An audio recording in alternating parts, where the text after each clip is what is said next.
Vidéo numéro 7. La soustraction des nombres relatifs. Nous avons déjà pris l'addition. L'addition et la soustraction ne diffèrent pas. Pourquoi? Parce que quand je dis 9 moins 5, je peux l'écrire d'une autre manière. Je peux dire 9 plus moins 5. Pourquoi? Je vais vous expliquer. Si je dis je suis monté 9 étages et puis je suis descendu 5 étages dans l'autre direction. Donc 9 moins 5, c'est-à-dire 9 plus j'ai ajouté moins 5, c'est toujours 4. Je vous rappelle la règle des signes qu'on a dit pendant l'addition, pour expliquer l'addition. Positif et positif me donne positif. Négatif et négatif me donne négatif. Positif, un nombre positif et l'autre négatif, je fais une soustraction et je prends le signe du plus grand. Ici, négatif et négatif, moins 7, je suis descendu 7 étages et puis 4 étages. Donc, je suis à l'étage moins 11. Alors, c'est la même chose. Je peux dire moins 7 plus, j'ai ajouté moins 4. Ça me donne moins 11. J'ai ajouté 7 et 4, 11. Et j'ai pris le signe négatif parce que j'ai négatif et négatif. 6 moins 11. Qu'est-ce que ça veut dire? Par exemple, j'ai 6 livres et puis je me suis emprunté 11 livres. Ou bien, je suis monté 6 étages et puis je suis descendu 11 étages.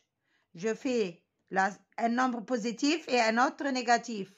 Je fais la soustraction 11 moins 6 et je prends le signe du plus grand qui est moins, donc c'est moins 5. 5 moins 8, c'est moins 3. Je fais la différence, voilà, et je prends le signe du plus grand. Je suis monté 5 étages et puis je suis descendu 8. Donc, je suis au moins 3. 8 moins 5, c'est toujours 8 plus moins 5. J'ai additionné au 8 moins 5. J'ai ajouté au 8 moins 5. Donc, ça me donne 3. Pourquoi? Parce que le signe du plus grand, j'ai fait la soustraction et j'ai pris le signe du plus grand qui est le 8 qui est positif. On va vite dire les propriétés de la soustraction. La soustraction est stable dans Z. La soustraction est stable, c'est-à-dire toujours possible.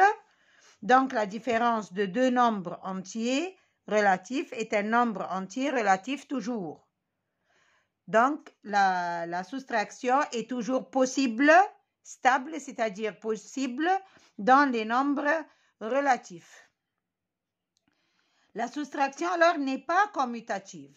Je ne peux pas changer la place des nombres. A moins B n'égale pas B moins 1. Pourquoi? Parce que les signes ont changé. Moins B est devenu B et A est devenu moins 1, ça ne va pas.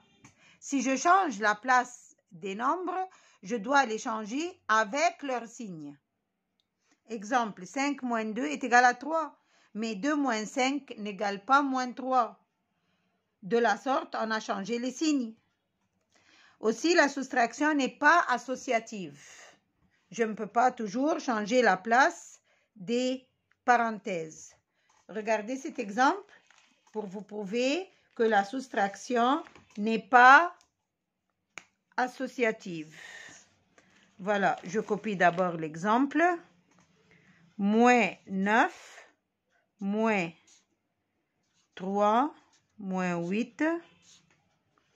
Et de l'autre côté, c'est moins 9, moins 3, moins 8. Je vais résoudre ce côté et puis je vais résoudre l'autre côté. La différence est la place des parenthèses. Ici, j'avais les parenthèses devant le deuxième nombre et le troisième. Ici, les parenthèses sont devant le premier nombre et le deuxième. Je commence par résoudre les parenthèses. 3 moins 8. Ça me donne moins 5. Voilà. Alors, moins fois moins, vous allez prendre ça tout de suite. Maintenant, pour la multiplication, c'est différent. Quand j'ai le moins devant la parenthèse et un moins dans la parenthèse, on dit moins fois moins, ça me donne plus. Donc, moins 9, ici, ça me donne plus 5. La réponse sera moins 4. Ici, moins 9 et moins 3, ça me donne moins 12. Moins 8. Moins 12. Voilà, je peux les mettre entre parenthèses. Moins 12, moins 8, ça me donne moins 20. Donc, ils ne sont pas égaux les deux réponses. Pourquoi? Parce que la soustraction n'est pas associative.